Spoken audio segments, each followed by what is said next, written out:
speculation that perhaps their friendship is fractured or non-existent at this point. Justin Baldoni has just won the crucial court battle, and this might push Taylor Swift and Blake Lively's private communications into the public record. Based on what's already out there, the two celebs have more than one reason to panic.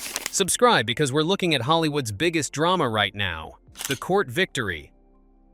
Just like me, last week Justin Baldoni secured a huge legal battle that most people didn't even fully understand. They didn't know the implications, and Justin gained the right to countersue Stephanie Jones, who is the publicist at the center of the entire controversy, while also being the instigator of the whole case. Why does this matter? Because Stephanie Jones allegedly took Jennifer Abel's phone, who was Jones's former employee, and handed over the text message from that device to Blake Lively's team. From there, Blake Lively provided them to the New York Times, and without the context, the whole thing was against Justin Baldoni. All of a sudden, Baldoni's original $400 million defamation lawsuit against Lively, Ryan Reynolds, and others was dismissed due to the laws of order, which were designed to protect harassment accusers. This separate case against Stephanie Jones doesn't have the same protection. Rather, it's against all of the people who were winning so far. Now the judge has just ruled that Baldoni can proceed with the counterclaim, which is an entirely new avenue of discovery that has opened up for him. This means that text messages, emails, DMs, records, and everything related to how the campaign went against Baldoni can now be subpoenaed and made public for Blake Lively and Taylor Swift. This is a nightmare scenario. Here's why. The Taylor Swift controversy, Rob Shooter, the entertainment journalist, pointed out that discovery in this case means everything could come out. Taylor Swift herself is very aware that whenever she is mentioned in these communications, it drags her into a legal and PR battle that she never really signed up for. Being a star of her level, this is almost never a good thing. This is dangerous for Swift because she has dispelled controversies from the past. She didn't make any public statement about this case, and she didn't even testify. Most of the time, Taylor Swift was just as quiet as she could be in the entire situation. Now, with this new lawsuit moving forward, all the behind-the-scenes coordination that may have involved her could be forced into the light. Unlikely that Taylor Swift will be deposed at this point, but your boy was snooping around. By law, there's also a specific reason why Taylor Swift should be concerned. Because of an allegation that was made months ago but largely forgotten. Thanks to all the other controversies back in May 2025, Brian Friedman, who is Baldoni's assistant attorney, filed an affidavit making an explosive claim. He stated that on February 14, 2025, he received a voicemail from someone very closely linked to tell us if most people think that this is Scott Swift, Taylor's father. Though Friedman didn't name the person directly in the filing, according to Friedman, during an hour-long call with this individual, he told him that they had been informed that Taylor Swift's attorney and a partner at law firm Venable had received a call from Michael Gottlieb, who is Blake Lively and Ryan Reynolds' lawyer. In that call, allegedly, Gottlieb even made a demand on Blake Lively's behalf that Taylor Swift needed to make public social media statements supporting Blake, or else Lively would release 10 years of private messages between her and Swift. The FBI's David even further claims that Baldridge accused Gottlieb of extortion and ended the call immediately. Additionally, the report also said that around 4 or 5 months earlier, Blake Lively had requested that Taylor Swift delete their text message history. This is serious because if it's true, it suggests that Blake was preparing for this legal battle months in advance in order to eliminate any potential evidence that could later become a stronghold for Baldoni with time. The affidavit controversy. The judge struck this affidavit from the record in Ballone's original lawsuit, but here is the main point. As it was removed from one case, it doesn't mean that all the facts that were shown there were untrue or irrelevant. Friedman even risked his professional reputation and even perjury charges by putting the statement under oath. Attorneys don't casually make sworn declarations about extortion attempts that involve one of the world's biggest celebrities, and thus, they believe that they can back it up. So why was he actually lying?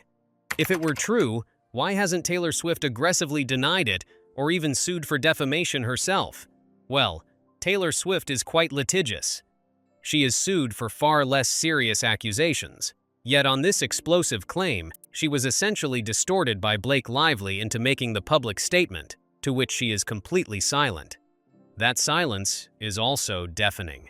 We know that from previously disclosed text messages between Blake Lively and Taylor Swift that Taylor was aware that something big was coming before the New York article even dropped. Back on December 5th, 2024, just weeks before the article was published, Taylor Swift sent Blake a reference message suggesting Baldoni open up his own post. Her comment was dismissive and cold, showing that she had already bought into Blake's version of events. Blake even responded, asking if everything is okay, particularly if everything is still on track. Taylor replied a week later that yes, she knew the New York Times piece and the civil rights complaints were also coming. She knew the timing. She knew everything. And the worst part is that she was actually supporting it then.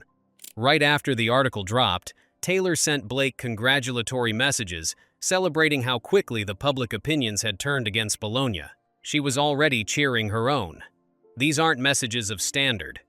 These are messages of someone who has bought into the whole thing and basically sold their soul for someone actively involved in coordinating a PR campaign. But you might be wondering where Stephanie Jones fits into all of this. So let's talk about her too. Before that, subscribe to the channel because things are about to get even more interesting. Stephanie Jones. The most revealing text came, and Taylor mentioned how it all started. She wrote to Blake, "Can you believe she just called and was like, 'The PR chick wants to get info to Blake?' That means the world. It changed my life." This is what she said. This appears to reference Stephanie Jones, or someone from her firm reaching out with the text messages obtained from Jennifer April's phone. Here is the question that nobody is asking. Why was Stephanie Jones digging through the old messages from a former employee in the first place? What was she actually looking for? And why did she immediately connect to Blake Lively's team and just hand over everything? This suggests premeditation and coordination. It also suggests that Taylor Swift knew exactly what had happened and was supporting everything. So let's add everything up. Now that Baldoni's case against Stephanie Jones is moving forward, his legal team can demand extensive discovery. They can talk about things like all communications between Stephanie Jones and Blake Lively's team.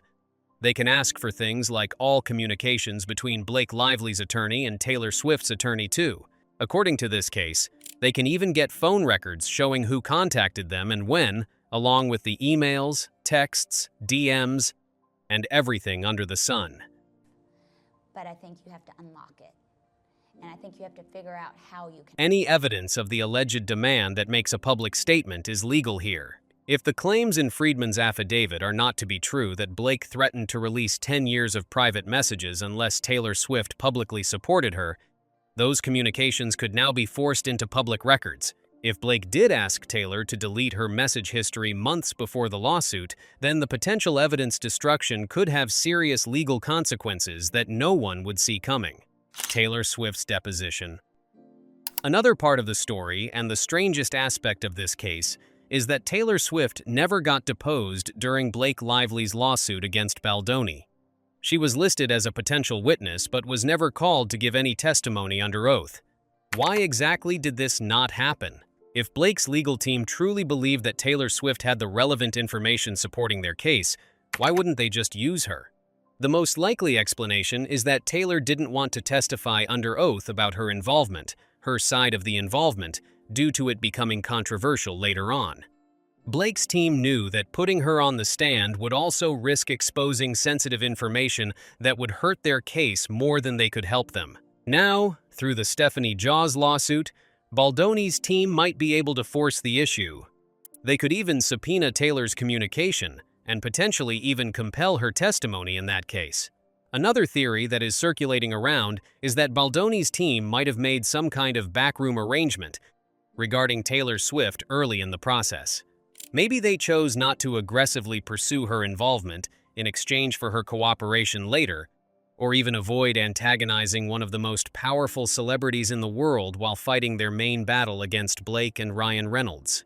Right now, with a separate lawsuit proceeding and new discovery opportunities opening up, the whole case might have changed.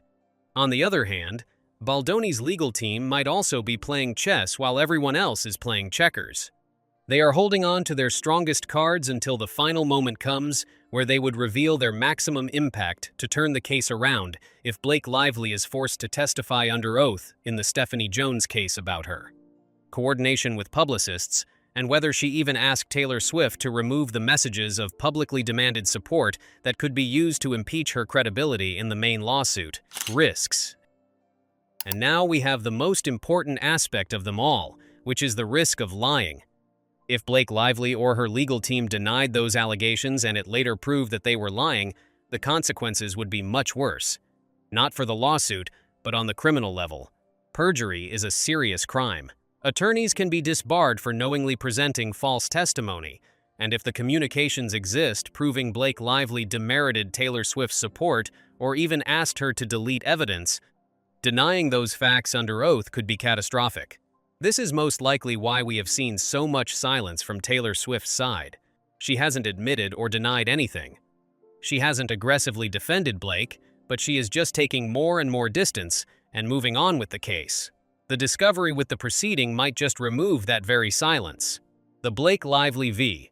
Justin Baldoni trial is currently scheduled for May 18, 2026. But regardless of what happens in the case, the Stephanie Jones lawsuit is proceeding separately on its timeline.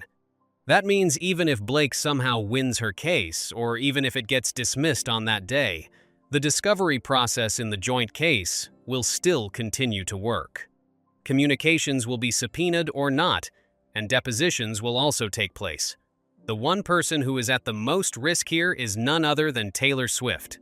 Whether Blake asks her to delete the text or message history is another thing, but if she is forced to testify under oath about any of the allegations, that could put her in an impossible position. She would need to tell the truth and potentially damage Blake's case to the point where it's not recoverable anymore. Who do you think will win the case? Let us know in the comments down below. If you want to stay up to date with this specific case, subscribe to the channel because we are covering every single update.